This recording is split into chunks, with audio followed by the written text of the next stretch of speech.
good evening. Welcome to your Friday night, not another Rangers podcast. And my apologies for being 90 seconds late, Scott. In terms of, so Ricky is not here tonight. That's why we were late. We were waiting to see if he appeared. He's currently travelling around the world to another location. So it's just the three of us this evening. First thing, I suppose, what?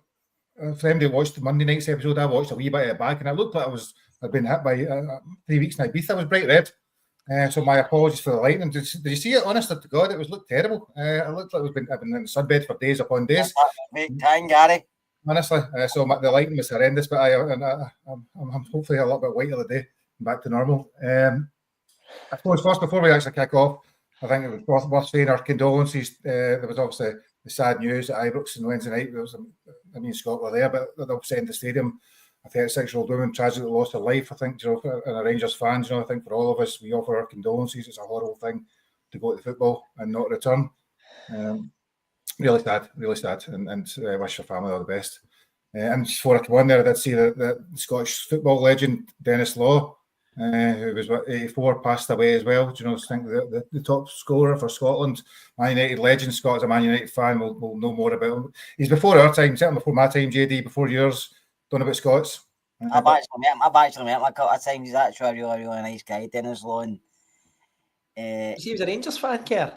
When he was a boy, aye. When he was a young boy, aye.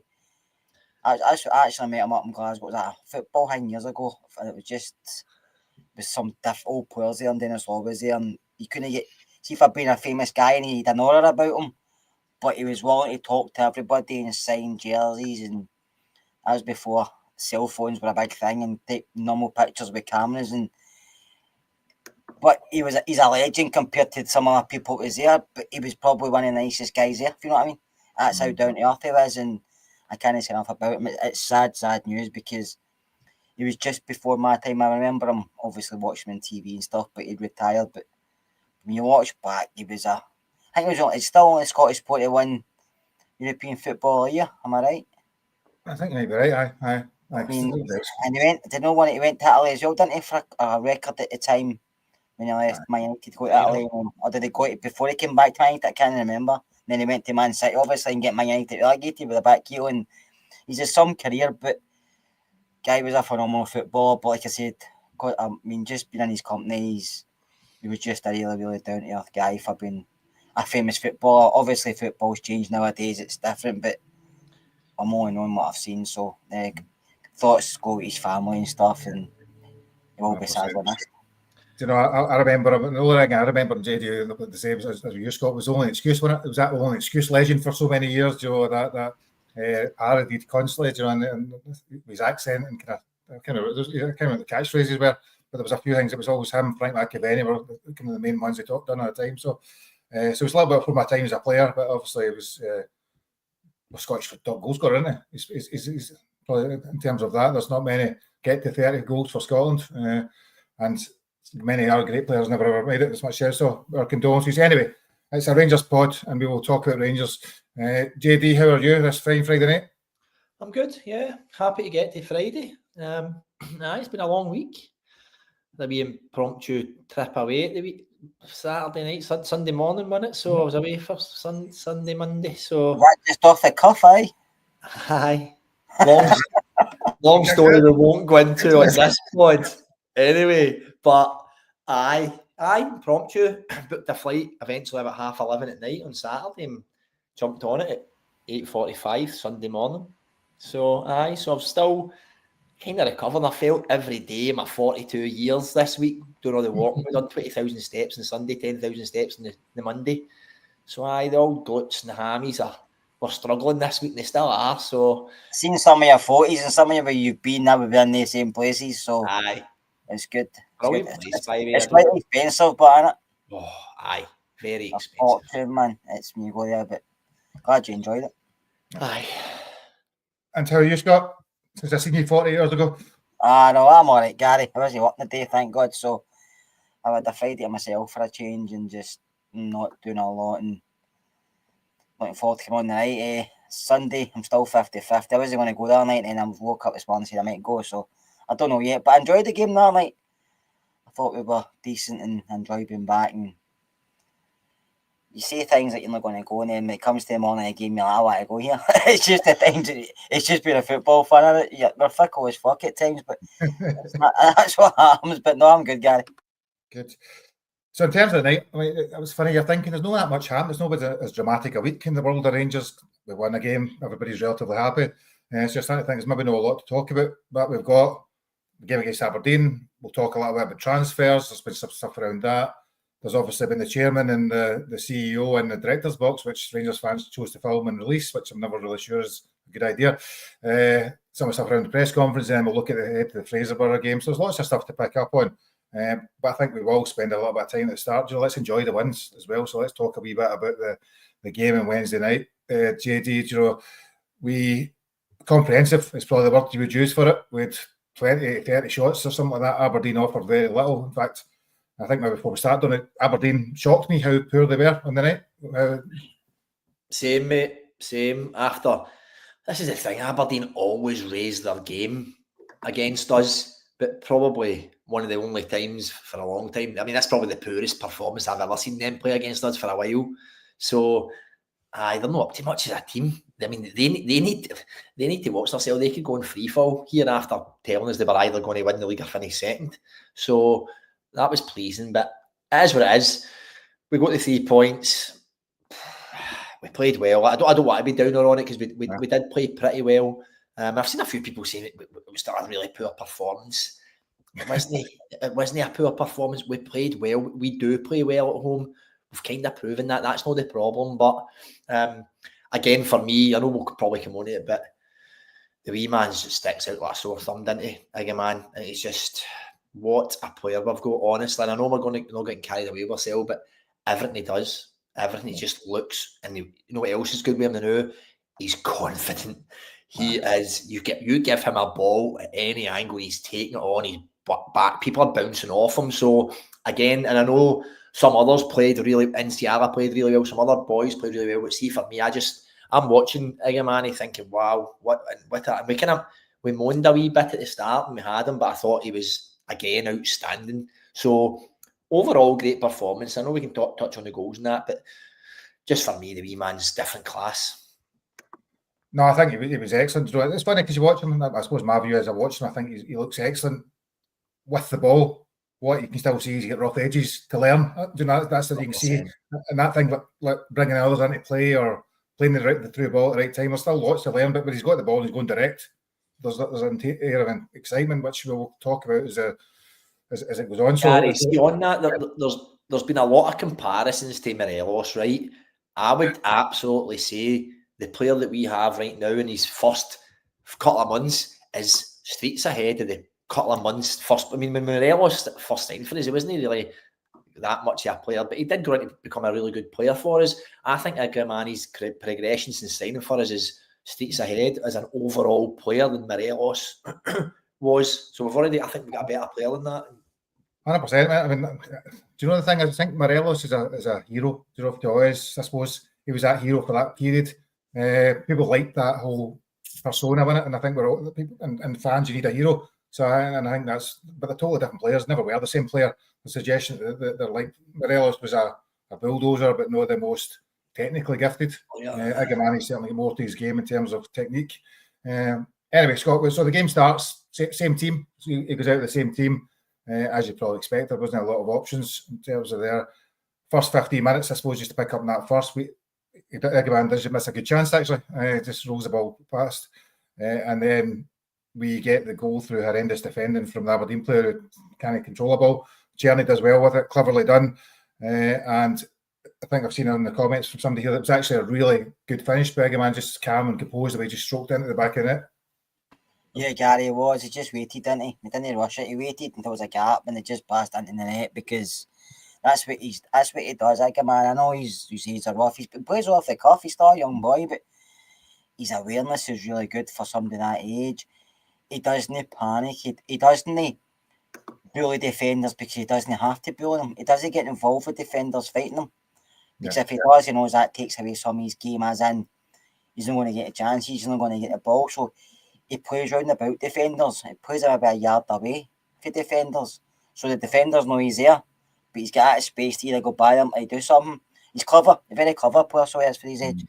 And he is going to get better. It's just how he progresses under us, basically. It's what we do with him. But no, I just thought he's just, you can see he's maybe a step ahead of us and up front with him. I still think he's better next to Danilo. I know you're not Danilo's biggest fan. I can understand why at times, but I just think when Danilo's there, he's got a wee bit more space because there's two of them occupying defenders and just one. And I think he likes that as well. I think Danilo does do a wee bit of, his running causes a wee bit more issues, and I think a man's next to him, but his finishing leaves a lot to be desired at times. But listen, we started off really well. Aberdeen, I thought, lacked any physicality. I was expecting Aberdeen to do what usually do. They're quite a big side, and I was expecting them to be physical. But apart from Graham Shannon constantly moaning and groaning and getting free kicks for that for no reason, I don't know what Aberdeen were trying to do, because they're usually in your face, they're usually pressing you. That wasn't there for Aberdeen. Nothing at all. She's sticking with that, because one of the things that was weird, right? So Aberdeen, the press they had a really high line, but they didn't play the ball direct. They didn't really press. They didn't do it. It was really confusing actually what their game plan was, because there was no real logic to it the whole game, and it never changed. They were pushed right up and allowed Cherny and Hadji and etc. to get hefty, get the ball down the lines, but then never pressed to stop us playing the pass, which was just the boy Nisbet in the first half. He kept shouting to people. He was up there himself, so he didn't really have a chance. But when he was running himself, he's looking, there's nobody behind him, so he's doing a lone press, which doesn't work. You know that yourself. Yeah. So he kept shouting like that, and apart from maybe Clarkson trying to get involved, we didn't really do a lot. And he has a good player as well. I just thought Aberdeen, see that Aberdeen side that started, and we played up at Pittodrie. That's night and day. It's totally disappeared. And they're lucky they've got a good start to the season. You see, if never, they could be fighting relegation, because that team is poor and their confidence is on the deck, and they're just, I don't know where they're going to go, because I can't see them get any wins. They were lucky to get a draw against Hearts. Hearts should have beat them. We should have scored more than 3. And I didn't think we were great that night, Gary. When I left the game that night, I didn't think we were great. I thought we were decent. I thought they were poor. But I've watched the game back and we were better than I thought. But there was a space in between half time and maybe 15 minutes, 20 minutes after half time, because it was still 1-0. There was always that opportunity they could come back into it. And they had a couple of half chances, and you're thinking, this is going to end up a draw here. Obviously, we win 3-0, but the issue is we just didn't take our chances. Do you think, just JD, I suppose one of the questions, picking up what Scott said there, was we start off thinking that we're not doing very well, right? So St Johnstone is about the same, right? You're 3-0 up at half time, then you tail off, right? Which just happens all the time. Then Aberdeen game, win 3-0, 20 odd shots, dominant. But there's a perception, because we're downbeat about the club now, what would have been in a good season, just normal wins, just good, the way wins as they are, doesn't really quite get the credit, or maybe gets looks for big holes in it than would have been the case. Because I think, like I just said at the start, like people are saying, well, we were still terrible, and we weren't. But because you're thinking about the season as a whole rather than the 90 minutes, if you look at the 90 minutes, like it was comfortable. If we would have won 1-0, you'd have been like, fuck, a 1-0 win. Like, it didn't deserve a 1-0. It deserved the 2 or 3 or 4. It would have been, even if they hit 5, they wouldn't even have battered an eyelid at it. It was that comfortable. Like I said, I mean, it was a good bit. I still think we have played better, and we can still play better at home. But I think you're right. I think people are still a wee bit downtrodden in where it's went. Whereas I'm a wee bit, I'm still downtrodden where the seasons went 100%. But probably now just need to look at every game one at a time and just see how the team's progressing as a whole, I suppose, because the league's done now, innit? So, but I don't hold confidence that another blip's not around the corner, and that's, I think, the other problem that people and everyone's probably holding on to, like tomorrow away. I mean, I know we'll come to that, but that's probably why I think people are kind of still a wee bit apathetic to the performance, regardless, really. And I think it should be nature. You know, if you do well when things are going wrong, you just say, "Oh, that's not the normal." Whereas similarly, it's a bit like when we talk about Dessers goal and things like that. I've seen people in the comments already saying it was only because there's no pressure. It was a good goal. You know, just take it as a good goal. It was a really good finish, and good play. You know, that's the truth. You know, both things can be true. He might not be the right player, but it was also a good goal. Anyway, so first half continues. So we get lots of space. We'll not go through all different bits of the game, but we get to half time. I think, Scott, as JD says, you know, there's a wee spell. You start to think the game drags on and goes on and on and on. You're thinking this is prime. To me and my daughter talking to each other. This is prime for a one each. Do you know, there's going to be something kicks us in the nuts, as I say. But we obviously then finish the game. Two late goals. We score from. Does that count as a set piece? Second phase of a set piece? Does that count? Is that? I don't know. Fantastic ball for Enciala. We'll take it. We'll take it. Do you know what I would say about that though? I don't know if you've seen it, but Tav's corner in the first place was outstanding. Why is nobody's there? Do you know? I know. That's one of the issues. You know, we actually the delivery isn't that bad at times. It's just there's nobody attacking it. I actually think it's the opposite, mate. I think our deliveries have been so poor this season. Like every time it hits the first man, that we're probably, I don't know, the players were probably shocked that we put a decent one in for once. I don't know. So just kind of taking that, we'll come back to some of the players, etc. Scott, you know, just want to finish, take the last couple of goals of the game, you know, and then just we'll come back, pick up with some of the players like NCL, etc. Just your thoughts. We don't want to go through the whole 90 minutes as such. Obviously, the second goal was, I mean, Balogun was unlucky the first time, and then he deserved it. He got it. He deserved it. But he's always decent early on. It's just obviously everybody else has got injury issues. But I have to say, Proper wasn't great, but he wasn't bad. But he made a couple of really good blocks. Maybe I think that's maybe how he went off. But he made a couple of really good blocks. Cause I don't know what Aberdeen put it was. I think it was Clarkson. It might be somebody else. But he ran about 20 yards into the box, and he had the shot and Proper blocked it, and that could have changed it at that time. Because if they score, their tails up. We don't. But I thought he was actually okay. Proper, and I've been critical of him. In Ciala, defensively was okay. Offensively going forward, and his passing was outstanding. But defensively, he will improve. He's still a young lad, but I thought his reading the game was superb. His passing, but that's what he's been brought up learning. Macy Milan, he's been brought up in an academy where they play with the ball in the grass and they like to pass it about for the back. So that's what he's been brought up doing. You can see he's good at that. But I thought, I have to say, I didn't think anybody was really bad.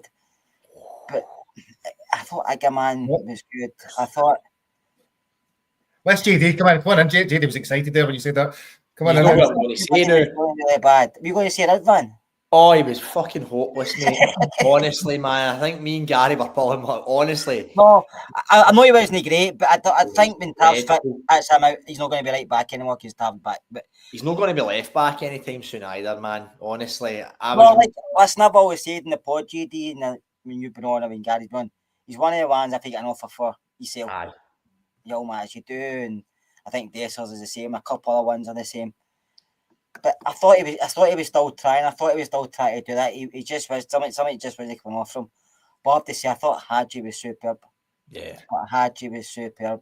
And Hadji offers you, people can see he's not getting any pace, but just his understanding of the game, his passing, he's a step ahead sometimes that way it doesn't come off from. But I thought he was superb on Wednesday night. And if Giannis wants to stay next season, tell you, I would keep him 100%. Because I think it makes a massive difference to us.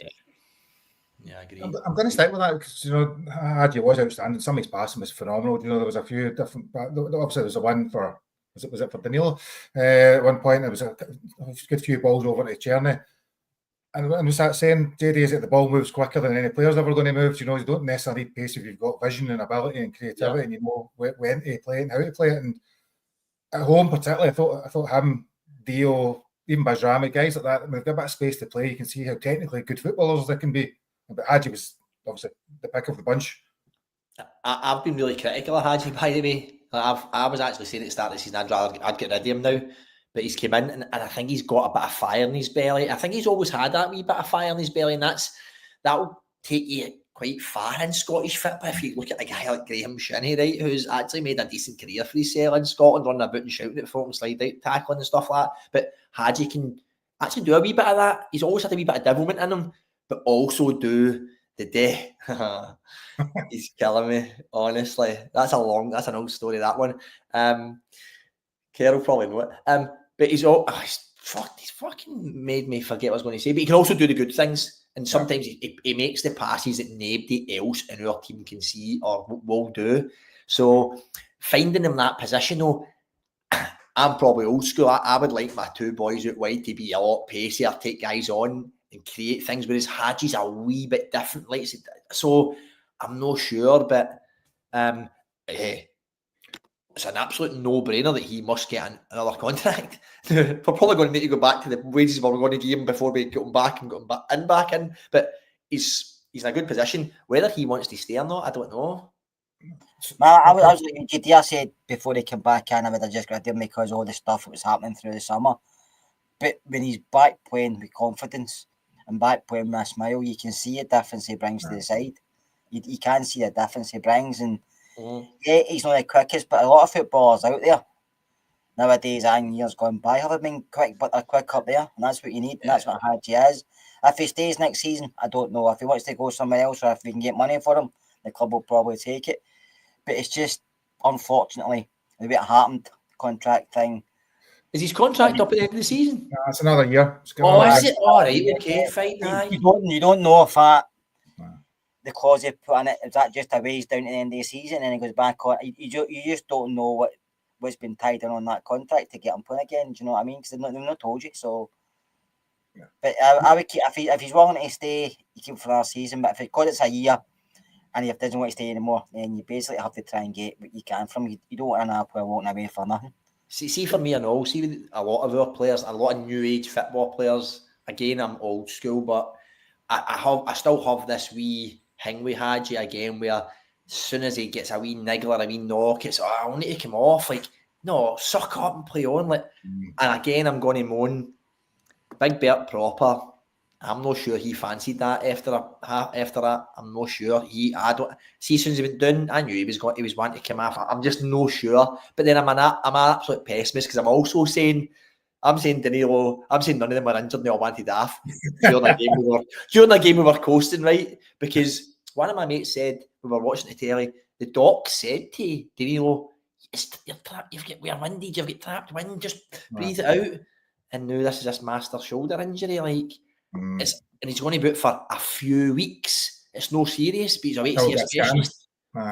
What is a few weeks? A few weeks in my head could be anywhere between 3 and 6 or 3 and 7. If you go to the boozer and you tell your missus you're going out for a few pints, how many pints do you have? You're having 7. Going out for a pint, come back with after 7, you come in. I'm going out for a few pints, you're going out for 7. Do you know what I mean? So he's out for 7 weeks. I think if you watched Danilo last night, you watched him, obviously you watched him as well. Do you think some 50-50s he thinks and he holds himself back because you don't know if it's in the back of his mind. Remember he came back and said he went to speak to somebody about mindset and stuff because of the injury. So you still don't know if that's in the back of his mind he's getting injured again. And if that's the case, only he can fix that himself out with speaking with folk. But when he's on the football park, sure that's going to hold on back at times because he's doubting getting for 50, even 60-40s. He might think, I don't want injured again. It's just me saying that. But I thought the other night it was a ball he could have won, but he never held back. Well, the one that keeper saves, I think he's a bit sharper. He's running, hesitates a little bit. I think we'll come back to him. Do you know, just there's a couple of questions about Curry put up about Hadji. I just want to pick up this. Do you think he goes down too easily? I think if I remember rightly, the first 10-15 minutes of that game was some bizarre decisions.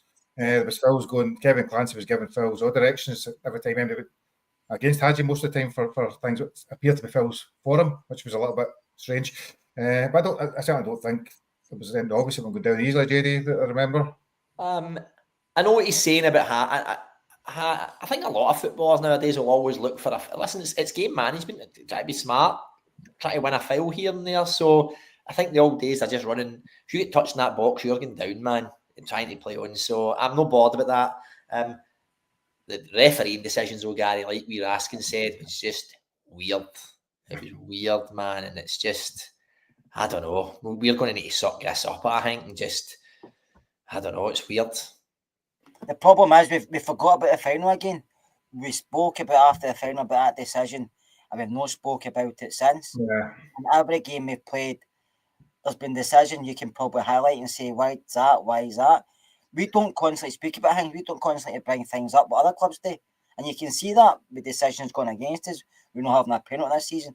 I'm not saying we sit and moan constantly, but you bring it up at times. Come on, Hush, you bring it up at a press conference every so often. Clancy always makes a game about him, but Clancy's fucking shite.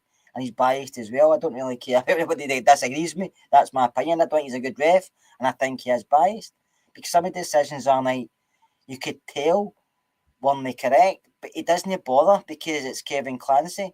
And I just think Rangers as a football club have got to be stronger with no another statement. Just bring it up. Don't put statements out every time there's a press conference before games. Right, in the last game this happened, and we remember back to the final. And people might say, well, what you talk about stuff for? Listen, other clubs have done it for years, and you can see decisions have changed. So we have to keep it as well. You just can't speak about it once or twice and then forget about it, because you can see now with decisions happening, we get sod all. And some of it will be correct, but some of it is absolutely shocking. And we're not moaning enough. And you have to keep moaning, because as soon as you keep saying stuff, people do start to believe it. But don't say it once or twice, forget about it. Constantly just keep bringing it up. Aye, I mean, I think he's a poor ref without doubt, you know, and proven to be a poor ref for many years. You know, I think he's but a few people said, you know, he gives strange decisions. You know, he books people for things that seem pretty minor, then ignores things when I think I can't remember one was it the tackle on Yilmaz, was a tackle on Proper. There's a few tackles that were even the Aberdeen one, Gary. That was never a booking for the Aberdeen boy. Let's be honest about it. The guy won the ball. It was nothing actually. No. We kicked him. So overall, he's a terrible ref. Right. But when you've got a terrible ref with a wee bit of bias, it's even worse. So let's talk a wee bit about, I suppose, Dessers. Final finish off. Dessers comes on, gets the ball just out over the halfway line and runs. And I'm starting to talk to my daughter, saying he's like, there's a chance for him to chop about 15 times between there and the 18-yard box. He's going to love this. And to be fair, he uses really good skill, goes one way, comes back the other way. I thought of the game until it was a lot more movement than it actually was when I watched it on TV. Because at the game, you're standing, I'm right behind it, and it looks like he's going left and right. But when you watch it as a highlight, the defender's pretty weak. He kind of shows him towards the goal. But a really good finish, you know. And when he came on, and we talked about this in the group chat, there was some audible booing, I suppose it's fair to say. And when he scored, it looked more like he was laughing about. Oh, sorry, when the booing came on, he was laughing, pans him in the big screen. When he scores, it doesn't really make much of a beeline to the Rangers fans. He does to the players. I suppose two questions. He one, the booing, because we did talk about that in the group chat at one point, and secondly, the finish. The booing, as we all said, it's a bit out of order. Like, we don't really like to see it. I've been at a few games this season, seeing he's coming on. I'm kind of booing inside.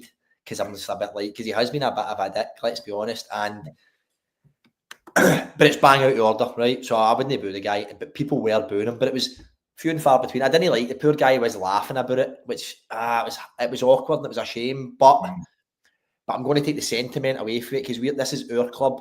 No, these random players that come and take 30 grand a week off us for all these years, then go away and you never hear from them again, right? Although we've got a lot of players who do come back and milk it, right? But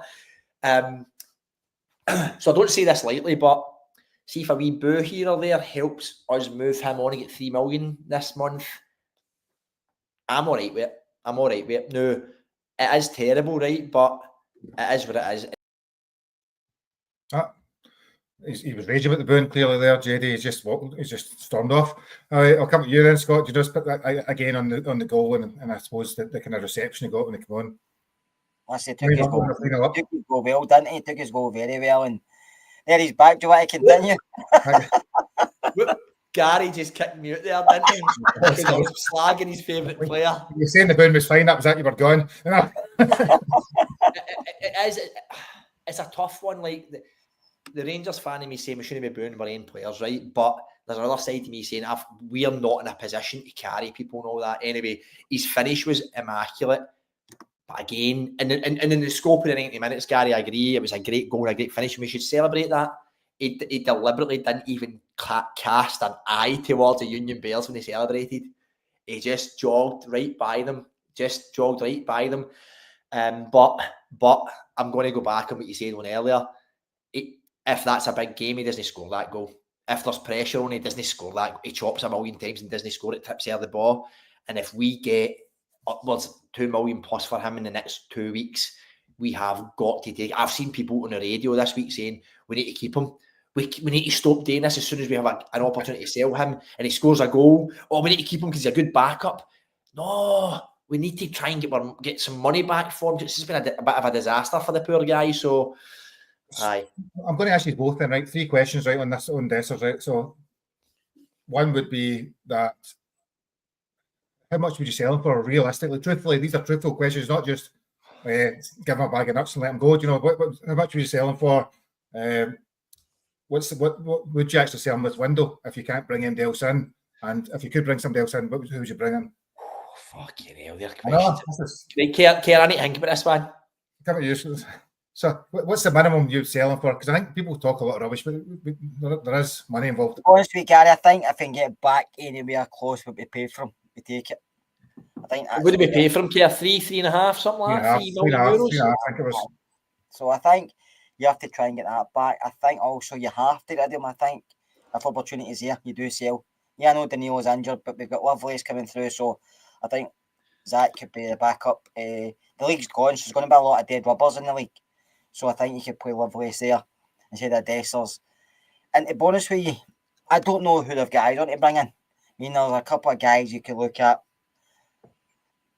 across the UK, but they're going to go. Rangers seem to be liking the players further afield, aren't they? So they might have an eye on somebody, but because Lovelace is in the building, I think you have to give him an opportunity between now and the end of the season, because I could be wrong, but I think his contract is up at the end of the season, and maybe you want him to stay, maybe you don't. But I think because he's on the bench all night, and like I said, there's going to be a lot of games at Ibrox and away, which the league's done for me. You have to concentrate in the Cup in Europe. And I'm not saying you lose your league games, you have to go out and win them, but as in winning the league, that's not going to happen. I think you have to maybe give Lovelace a chance and play a good man. Maybe at times he can get a rest, or when Danilo's back. I think if the opportunity to sell Dessers is there, you have to take it, because his age profile is he's going to get older and stuff like that as well. So I think we're not going to get any more from next season, the season after. So I think if it's there just now, we take it and wish good luck to him. Listen, he scored goals, yes, but I think when you lose a lot of the fan base,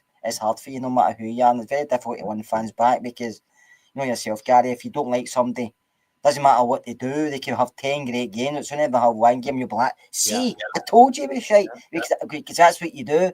So I think maybe his time's been in Winter Rangers. He'll probably come back in 20 years' time and do the half-time drama. We'll clap him coming on the park, but these things happen. He'll be a cult hero in years to come, probably, innit? He'll be one of the ones that people remember, the Philip Sebo. So looking at the comments, Jerry, the kind of range between 2 to 3 million quid. So it's been a reasonable price. I suppose one thing I was going to ask you, just picking up on that again, but do you think it deserves? We've not seen him as in a 2 up front in the same way that Danilo has and Eggman has. Do you think there's any merit in seeing how that works? I think I'm done. I'm done with Dessers. I really am. Like I think most folk, 2 to 3 would be brilliant. You know what Rangers are like. We'll loan him to somewhere and we're an obligation to buy for 500 grand or something. But at this rate, I'd just be happy to get rid of these wages, and I don't say that lightly. But if we can get a wee bit of money for him, see, the thing is about replacing him, I'm not sure it's like, I know people are saying, would Lovelace have scored that goal last night? You never know. You don't really know, because he's never had a chance. I don't think Zach Lovelace will be here at the end of the season. I think that's a last chance, last throw of the dice become on to maybe try and convince a young boy to stay by putting him on the bench and not putting him on, like standard procedure in it. He has got a contract into the end of the season. Aye, I'm sure. So he'll be gone. There's no way he came up here with playing first team football for Millwall at 16, came to Rangers and played 2 or 3 games in 3 years. It's been a waste of time for the poor boy. To replace him, though, I don't think there's that much replacing in Dessers, because he's not really featured in the last few weeks. And we've brought him on against the other night. He scored a great goal, but we would have won that game anyway. So I don't think there's massive replacing in Dessers. We need a body, of course, but you could bring Simon Murray in and he would do a better job. Yeah. So just to move on then, I think obviously just a couple of other points. Maybe Tav and Balogun come on. Balogun scores, obviously, it looks solid. Tav comes on, and as you say, Yilmaz then has put his misery after running out the park a few times again.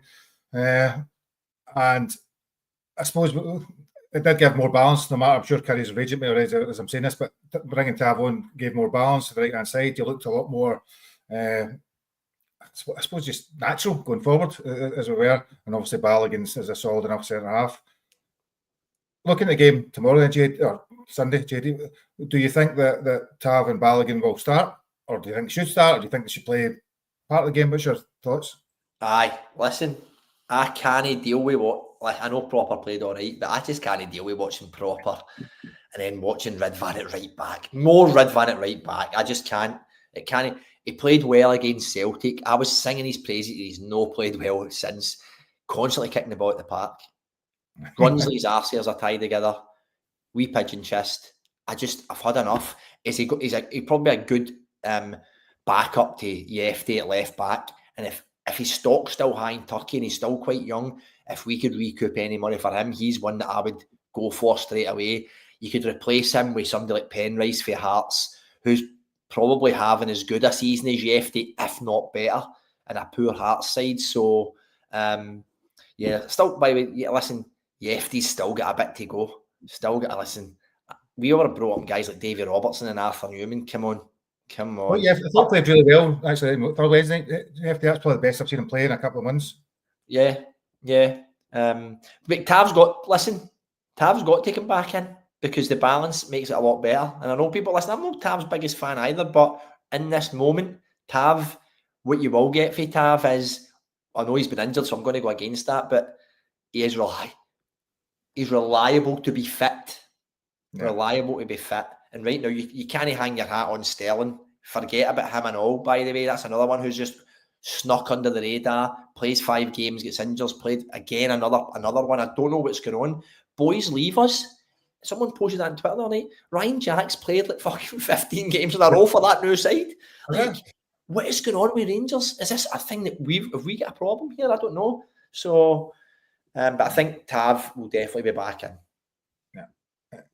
So we'll come back to Fraserburgh. We'll pick up some of the game in a moment. I suppose some of the other stuff that's happened, the big news has been the leaked chairman's and CEO's stuff from the game at Wednesday night. So I've not seen the videos. So I don't know, maybe you have, Scott or JD. There's been partly videos of his address when he was talking about the fact that our away form's been horrendous. I think were his words. That seemed to the press seemed to get quite interested about that, and that the club's been broken for the last 10 years, and despite people thinking it's no short-term fix. It's kind of things we talked about the pod over the last week or two, so there wasn't much I disagreed with, but I'm not sure really about releasing that sort of stuff and then using it in the press conference to say, come on, you're right, your chairman telling you it's horrendous. He's only telling us what we know. Aye. He's only telling us what we think, so I'd rather he told us that and told us everything was fine. Like what happened, was it last season, the season before, maybe Bennett came out and said this team's the best team in the league or whatever, and that wasn't never the case. So I think I'd rather they came out and told us the truth, Gary, and told us a plan of action to try and move forward, because that's better for us. Yeah, it maybe not sound great, but I'd rather the truth and the old lies and stuff like that. Listen, I know that sacking the manager's only part of the issue, and the bigger issues are behind the scenes, but I still hope Belgium come in for Clement. I really, really do. I just hope they come in and take him away, because I just don't feel it changes if he stays here next season, but that's obviously not an issue. As fullbacks, JD was talking about there. JD, I remember Hugh Burns at fullback, Ali Dawson, Stuart Munro, well before your players.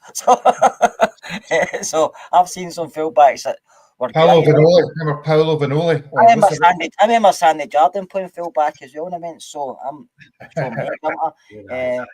but no, we just have to keep. Listen, we'll come on here and moaning going. We come here and we release some of the aggression and stuff. But at the end of the day, when we go to games, we want the team to win, no matter who they're playing and no matter where we are in the league, because that's what you do as a fan.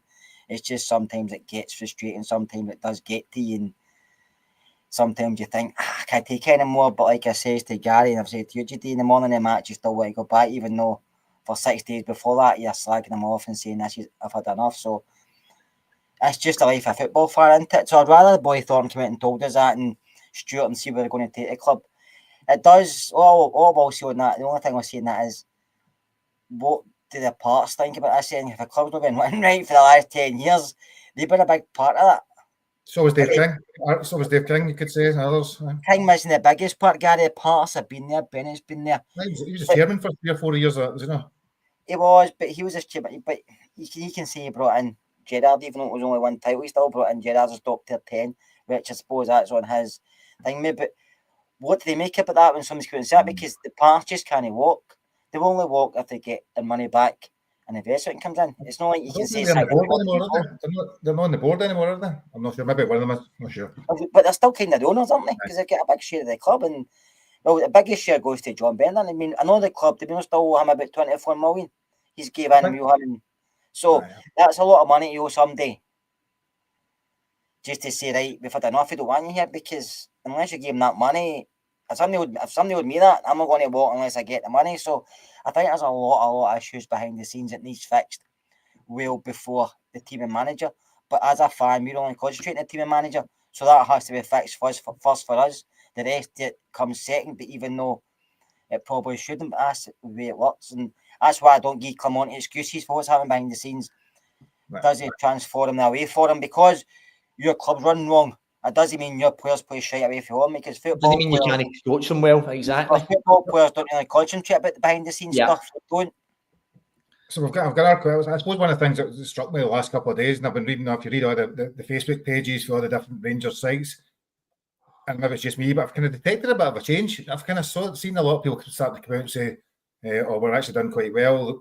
These young guys are all starting to develop this, etc., etc., etc. And I'm not saying they're all now come up we trust, but there's certainly been a bit of a shift of opinion for some reason, and I'm not sure whether that's to do with the statement. I'm not sure whether it's to do with the fact that we're playing at home and we won at home, or whether guys like Egeman and Hefty. So there does seem to be what it was mad rampages a couple of weeks ago. It seems to have kind of died down. There's maybe a bit of an, I don't know if acceptance is a word, but what it did make me think, and I did put in the group chat, I'm going to ask you now, is that if Clement was to start the season, comes 25-26, Clement's still the manager, what will he have to have done for this season?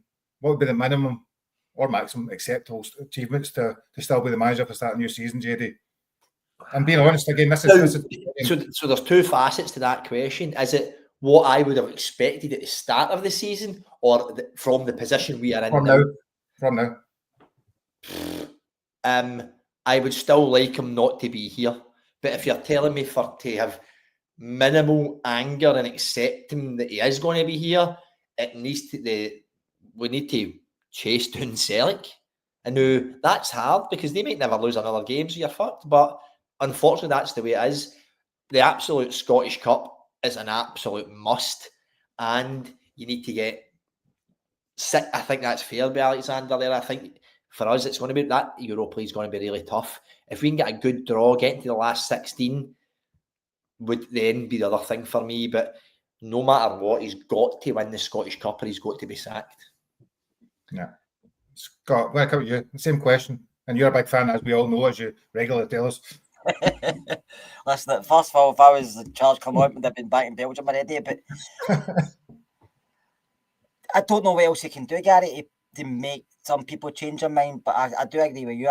I've seen kind of people a couple weeks ago making statements and then kind of backtracking, which I don't get. It's just fans being fickle. We all do it. We all change our minds very, very quickly in a football match. And one match before we lose or away, we're raging, and we beat Aberdeen 3-0 at home. This is fantastic. But I think, I'm even going to mention the Scottish Cup, we have to finish closer to Celtic. Now, Clement talks about budgets. This is my gripe with him. He talks about budgets when we're playing Celtic, Spurs, blah, blah, blah. How we're struggling financially against these sides, right? That's fine. We probably are. But he doesn't talk about it another night when we're going to play St Mirren, Motherwell, St Johnstone, when we're getting beat or drawn with these sides. He doesn't talk about it there. So you can't have it your way and your way only. Now, if he's saying budgets, that's fine, right? So we should be beating everybody else in SPL bar Celtic, basically, then, according to his logic. So we shouldn't be 13 points behind them. We should maybe only 3. Mm-hmm. Do you know what I mean? But we're not. So that's my gripe with the manager. He has Yeah. to improve his on the park, especially away from home. Listen, his home record's superb, but away from home, we look lost at times. And you thought it had improved after maybe a couple of games, but we're doing so well at home, yet we go away from home and we look, apart from the first 20 minutes against the Hibs, we've been nothing. We haven't been good at all away from home, Gary, and I don't see how he's going to improve that. But if he does, and he's here next season, and we're closer to Celtic and my stuff, I'll sit here and admit I was wrong, but I just can't see any way Clement improves this side to make us better than what he's got us just now. I think the problem we see is where you're no. I know we're great at home, but there's still, and I don't want to be a snob about it, there's still no. I don't see much progress, and where home games are all just kind of go for it and give it to some people who expect to do something for us, and it usually comes off for us. I don't see any plans, and certainly he's still not figured out how to break down or beat a low block. And if you can't do that in Scotland, you're fucked. Yeah. And lots of managers couldn't, for some reason.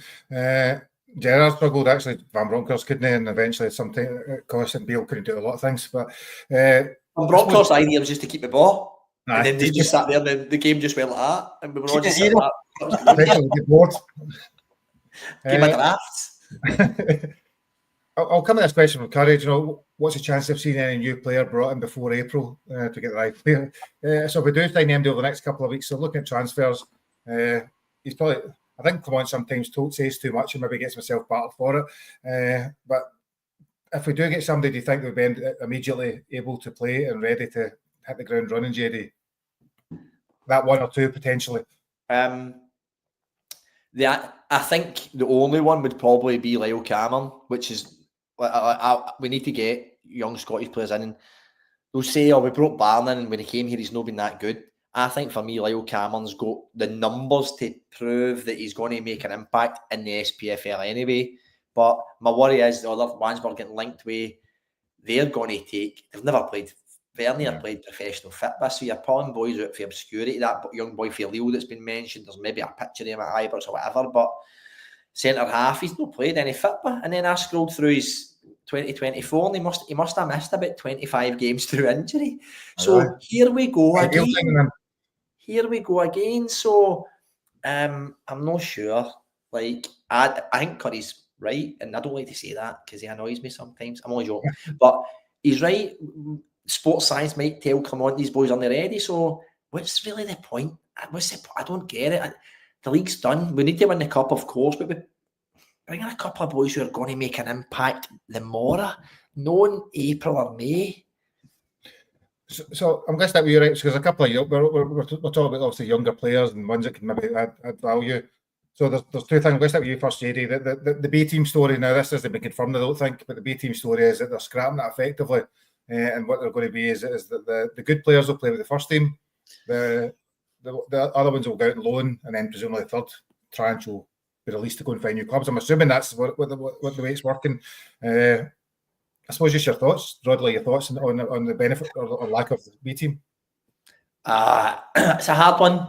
I didn't like them in the Lowland League and stuff like that, but unfortunately we said this in the group chat the other day. Scottish football's backward. So it's a backwater. The clubs hate Rangers so much they are never going to allow us to get a team in the third division or anything like that. Listen, also a cost cut and you're going to save a few mil. I don't understand the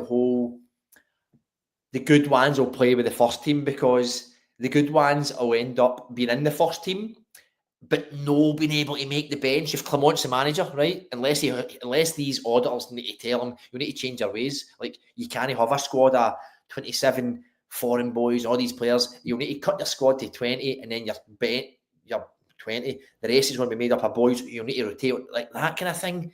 But loaning out, and I don't also understand the point of having a boy that we think isn't good enough and then we loan him out.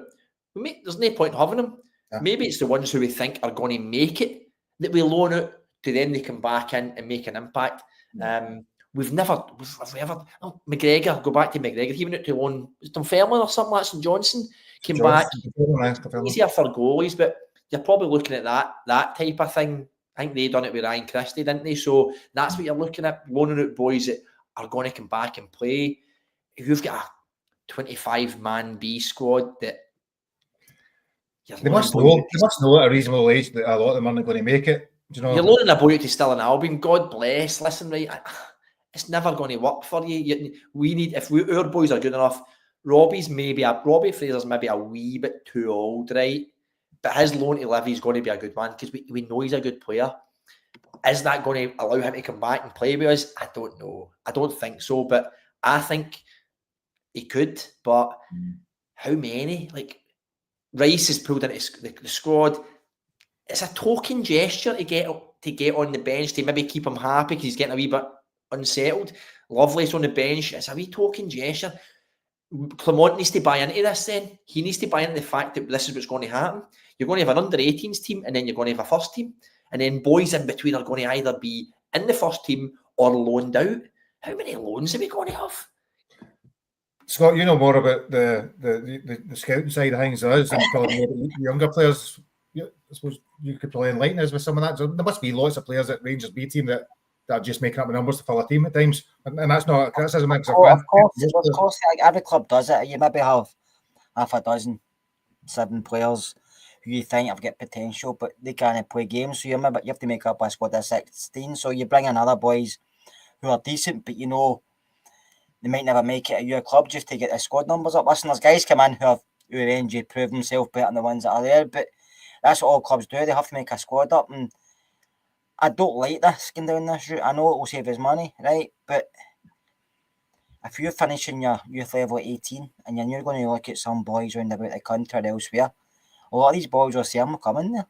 To be honest with you, if my boy played for my boy when he was younger played Rangers, no, he didn't really get far, but he played there, but they had progression with a level. But now, if he was that age and Rangers coming from, I say no, go somewhere else, because you're putting up to under 18s, and that's a massive jump compared to the B team up to the first team. Where are they going to go for there? Yeah. Honestly, I mean, if he goes to Motherwell, St Mirren, Hearts, Hibs, United, he could have 50 games under his belt in a couple of seasons, and then he could end up somewhere else. So we're losing that, but we're also losing the potential to get out and buying a lot of boys in Scotland who probably come to Rangers because that's who they support, even though they've got other clubs chasing them will say they'll come to Rangers. Like Bailey Rice, for example. You can see that Marbella went elsewhere, but he chose Rangers because he was a Rangers fan. But also the manager, I know the manager feels under pressure, they all do, but surely there must be some point you can give these guys game time. You can't have them sitting on the bench. That's fucking pointless. Well, me sitting on the bench with my slippers on, because I'm not going to get game time either. Do you know what I mean? It's. I don't know what they're going to do, and it's harder when you're at Rangers because you're in a setup where, and them across the city do it as well. They don't get many young guys coming through. The guys linked with places, but not get many young guys coming through the first team because you'd rather buy people fit out with the country to put in the first team and bring through the young kids. As we've seen, I mean, they've lost a couple who's going to be good players. We've lost a couple, but I don't know if it's the right way to go, Gary.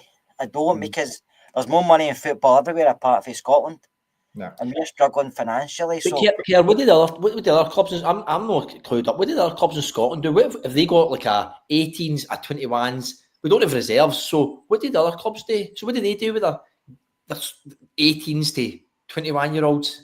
Depends on the finances. A lot of clubs got them as well with COVID. So there's only so many who's get maybe B team level, and there's basically 18s, but they start at maybe 5s, under 5s, under 6s, and go through that way, and then they come up. But if you're a club like say St Mirren, I mean, they've got a couple of boys in their first team and now coming up for the 18s, and they're playing really well. They just go straight for 18s, so there isn't anything else after 18s. Because you probably find that Stevie Robinson will look at these guys and say, right, the level playing there is, he'll not think that's much to a jump because the pressure's not as tense. I mean, I've got wearing a St Mirren shirt, it's almost the same pressure when the Rangers shirt. I know. Because even if you have a big game, the fans don't go. But you know yourself, JD, we do it ourselves. You see maybe one guy playing half an hour, and we'll all say in the chat, we'll say to each other, he's not good enough. Right. No. You've already said to yourself, right, he's finished, he's not good enough. But on the other side of that, if he plays a good half an hour, like Alec Lowry, he's the next big thing, and then he dwindles away. So it's difficult for what the club's going to do, but I just feel this could be a problem with us getting young players coming to the side. Yeah. I don't want that because that means we're always going to have to spend money to bring But then, players in. Kerr, does it really matter? Because we don't promote them and we don't gain anything from it anyway. Think of all the young boys, like even Bailey Rice, or who was the other boy that came for Hibs and get released? And there's another boy who's now playing with Edinburgh City and scoring 26 goals. We don't promote them. So is it really I think it's more of a heritage thing to think that we don't have Rangers don't have that's been the issue. We don't, and it's all due to pressure, not due to winning and stuff. But the last 12 years we've not won a lot, so. But I mean, see we had the opportunity. We've been doing the leagues to promote all these boys and give them game time, which went fucking, you know yourself, it went the other way. But it's a bad move for me, but I'm not in charge. But the club are looking at it's cost cutting. If it's saving a bit of money, then happy with that. But what's going to happen with the facilities and stuff and all the coaches? And I just feel there's a lot of talent there we're going to be missing. And there's always, even if you get one getting into your first team, that could save you money, but make you money. But Kerr, when was the last one? Nathan Patterson, probably. No, one. And when was the last one before that then? There's been a few. I mean, Charlie Adam was in there, wasn't he? And no, we didn't make any money off them. I suppose it could work. I mean, the logic is if you cherry pick the half a dozen best players and you get them integrate the first team environment and bring them in, and then the other 10 that are really good players go on loan to your either other SPL clubs or Championship clubs. The logic is, I suppose, it could work to develop them. But to be honest with you, I think Robert Fraser's got a chance of making it. I honestly do, but I think Rangers care. Aye, but I think Robbie's problem is he's Scottish. See, if Robbie was for somewhere else, he would play more games, and maybe that's a stupid opinion coming from me. But I just feel the manager look at him and say he's coming through the B side. I don't know, but you're bringing in Hefty, who's not got a lot of experience, and he's getting game after game after game. Yeah, he has improved. He looks good at times, but with Robbie Fraser having all the games done as bad, done worse, we don't know because the young boys are only given a chance, and that's what my thing is. Give them a chance, and have to say, right, they're not good enough. But they don't get a chance, but you've already decided they're not good enough. I take Robbie Fraser before Ridvan all day long. You know yourself. Argument about Leon King was the same. He played 35 games and then we're now saying he's not good enough. And by the way, and that's the other thing, Gary, like that's a double-edged sword of all that. Leon King probably played too much and it's fucking ruined him. That being said, maybe you play games in the B side and you think not good enough, or a lot of people who don't train well. And I know managers say they play if they train well, but many guys we had about years or even now, when they train, they look totally different in a game situation. I just think we have to give more guys. See if manager was giving more guys a chance, Gary, young guys, I'd be happy with that because I would accept that we're going to lose some games, but I can see there's a progression. I can see what the clubs want to do. But it's bringing in guys from other places and they're not good. You're saying to yourself, they're not that great. I mean, we brought in Bassey, we want to watch with him, even though when he first came in, he looked like Bambi and headlights, didn't he? But Bassey turned into a very good player. Don't say that. He's a hero of mine. Love Big Bassey. So again, the first 6 months you thought he was abysmal. Most people, you never really know how they're going to develop. I suppose that's the gamble as well with youth players. So we just want them to hit the ground running straight away. First game, amazing, and that's it.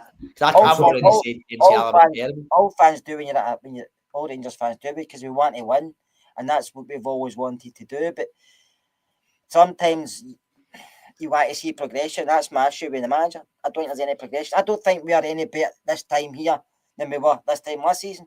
That's just my point. I think we're exactly the same situation. I think the team's different players, but I think we're probably in the same situation. We're probably better last season because we're still in contention for the title. This season, it's away. We're better players last season, arguably more experienced players. I'm not suggesting that's the case, but that might be the argument. But the manager still lost his league, but no, I'm not backing him in any way. I'm just saying, I suppose. All with the players, obviously. Do you know what I mean? Aye. So see, I'm looking at the time, so there's that much you can always talk about these things. We're almost an hour already. We have a game on Sunday, so what we won't talk about tonight, we'll save it Monday maybe, is what happens to the transfers for your Matondos and Dowells and guys like that that look as though they're the fucking lot of them there. Done. One finish. Let's not speculate about stuff. They're pretty much not wanted by the club, it looks like. Let's not decide where they're going, how much they're going for. Let's just wait and let that one happen. But looking at the Fraserburgh game, I suppose the bit is just looking at, I'm interested what your kind of team would be, because we've talked a lot about making changes. Ross McCausland's obviously going to play because he was out today. But JD, picking your team for Sunday, because obviously it's a mix of youth and experience, I'm assuming. I think you've got to, but I think I know Butland's going to be back soon. I would love to see Munn get a wee shot. I would love to see the young boy. There's a lot of hype about him. He's a pedigree. I'd love to see him get a wee shot. I don't think Clement will make a lot of changes, but if you've just come out last week and said Bailey Rice is now a first team player, he's got to start. If you're putting Lovelace on the bench against Aberdeen, he's got to start. This is Fraserburgh. This isn't even League One or League Two. So, and it's at home and all. So, see him. So I'd love Lovelace, Bailey Rice. I'd love to see Munn get a wee shot.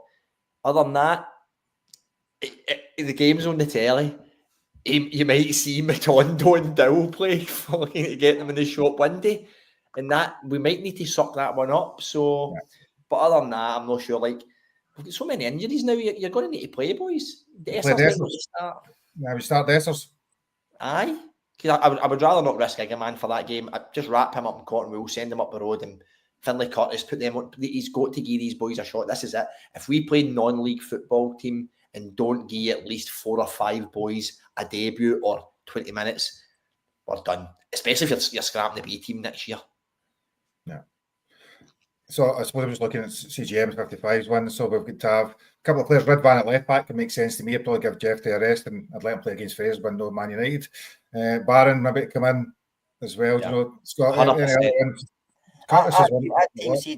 As a team, if we pick that team, I'd be happy because it rests a lot of players we need because we've got a big game next Thursday. But also, it gives some of the boys who've not played a chance. And you have to give them a chance because see if you don't get a chance against Fraserburgh. If I would Bailey Rice and Lovelace and I didn't get a start against Fraserburgh, I'd be trapping the manager's door saying, either send me in loan or I'm chucking it at the end of the season, I'll go play somewhere else. Because the JD said it's all smoke and mirrors with me with Clement. He said he's on the bench now, he's in part of the first team. But he didn't put him on the bench against, was it St Johnstone? But he puts him on the bench against Aberdeen, it's like after he get called out, didn't he? It was brilliant. So you have to start again, and if that size CGM if that can't beat Fraserburgh, then we've got bigger issues with they're thinking because that team should beat Fraserburgh. No matter, I know that people are saying the B team beat Fraserburgh 5-0. I can't remember that. I didn't know that. So I mean, to be able to make himself in the window, because I think he will probably go. He said to himself, if he's no starting games, he might have to look elsewhere. But this is a game you've got to give these guys a game. Yeah. You can't. When else are you going to do it then? You'll only do it in the games that don't really mean much in the league. So he's going to have to do it on Sunday. And if he done that on Sunday and picked that team that CGM put up, the fans would be happy with that. Yeah, they would be. Don't get me wrong. If it came to 80 minutes, we've still no scored, then he'll go on his back. But I'll be 100% behind that side because I think that's the young guys I want to see. Because I want to see Curtis, Rice.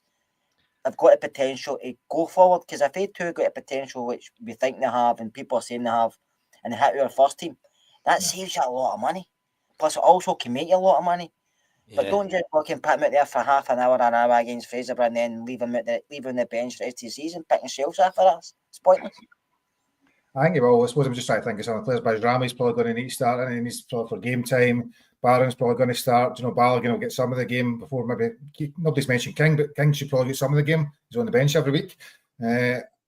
And again, guys like Lovelace, I probably see them more likely to come on after about an hour as opposed to start the game for some of them. Maybe I'd be shocked at that, Gary, man. I'd be pretty disappointed at that, by the way. And I know he needs to protect, right, and make sure we win, but I'd be really disappointed if Rice and Lovelace don't get 90. I'd really be gutted at that. So Rice and Barron is two midfielders? Yeah. Rice and Barron.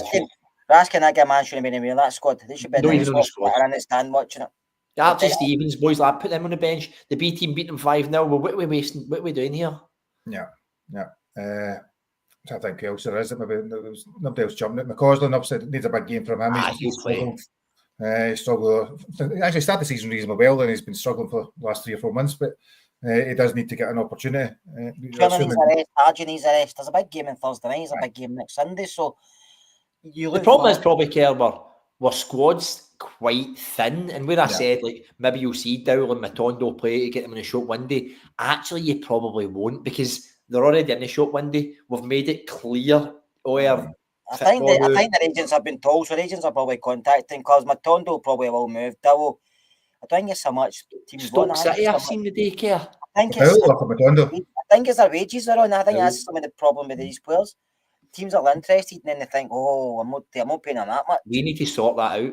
We overpay players. See if you bring a boy in for whatever, right? I'd even use Scotland as an example. Like, say Scott, right? You buy him for Aberdeen, he's on £2,000, and we give him 10. Like, stop doing that. You buy somebody who's on £2,000, you give them 4.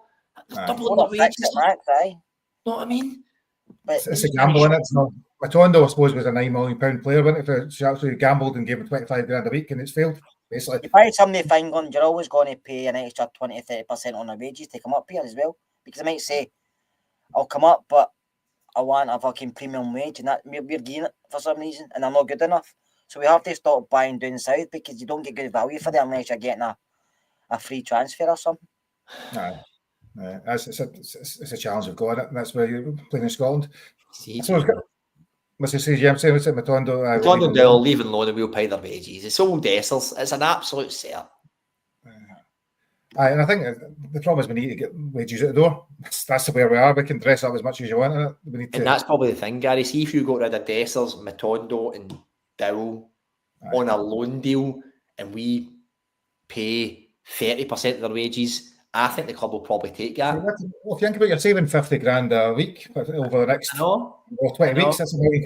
It's pretty simple that way. No, back at one deal. Did we know for Matondo? No, last transfer window. Norwich and Blackburn. I think you'd have probably paid more than that, because English Championship clubs are a good bit of money. And that's what I'm saying about us being so reactive as a club. Like, Dessers scores a great goal. I've seen people all day say, "Oh, we should just keep him as a second choice striker." Matondo scored that great goal against Celtic. We knocked back a deal. Like, think of the bigger picture. Like, footballers are all professionals, and they're all got that. They've got attributes. That's why they've made it. We all talk here as if we are professionals. We know how to play the game. Look at us fucking made it. Dessers made it. Matondo made it. So they're always going to have moments where they light head on fire. Tom Lawrence and Alban should put it though, because he's injury prone and he's no. Where is Lawrence? He doesn't even talk about him. He talks about Casemiro being injured, but no Lawrence at all. Maybe that's what he means. A bit strange. So anyway, we are coming to the end of the pod. Very quick scoreline prediction from you, Scott. For Sunday, 4-0. 4-0. JD? Finlay Curtis with the first goal.